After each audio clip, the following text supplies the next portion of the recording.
وهلا بنحط المانجا اللي عندنا بالخلاط. وحالا بنحط مانجا اللي عندنا في الخلاط.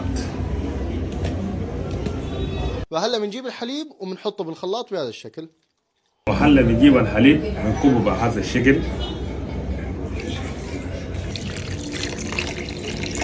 حنضيف شوية عسل بهذا الشكل.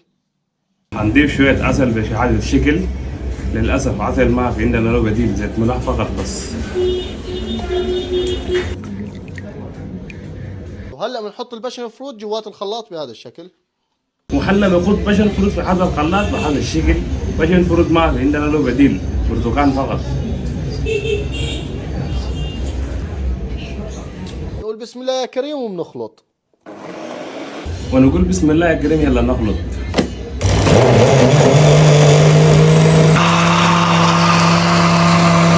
نجيب شوية فيمتو وبنحطهم بقاع الكاسة. وجبنا شوية فيمتو ونحطه بقاع الكاس، يعني تحت الكوباية.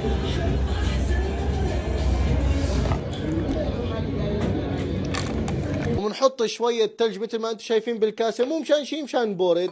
وبنحط الثلج بهذا الشكل مو عشان شيء، عشان برد يا غوالي.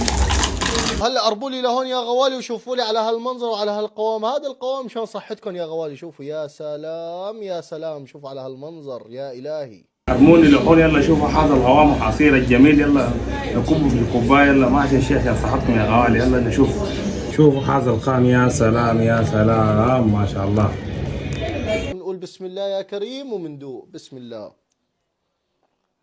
يلا نقول بسم الله. يلا نذوق. يا سلام عن جد بنعنش القلب نعنش. يا سلام بحنس القلب وبرده.